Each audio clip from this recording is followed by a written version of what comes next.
Okay, today is July 4th, 2020. I just realized it's July 4th, Independence Day. That's how crazy the American holiday. That's how crazy my life is. And I've only been in Canada for 3 years, so yep, everything's kind of crazy.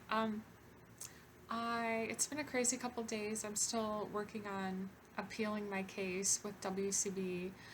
One thing I noticed with WCB, reading through my whole case is it's kind of upsetting because when I was injured at my workplace, I only had been there 2.5 weeks, and they determined, because I was working there and I was working all this overtime for them before I got injured.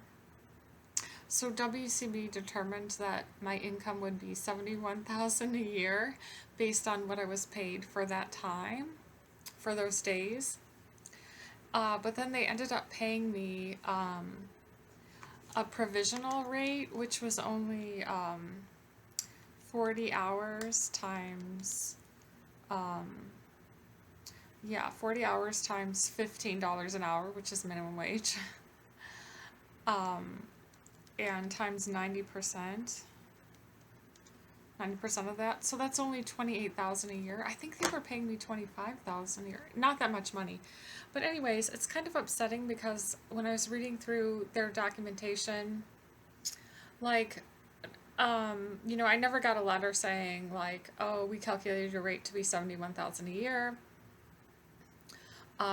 But we're going to pay you this provisional rate. If you don't agree with it, you can appeal this for a year.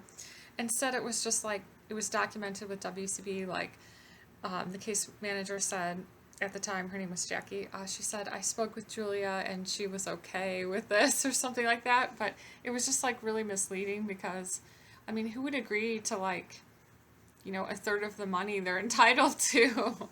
Like, if they, anyways, it just, the whole payment thing seems totally wrong.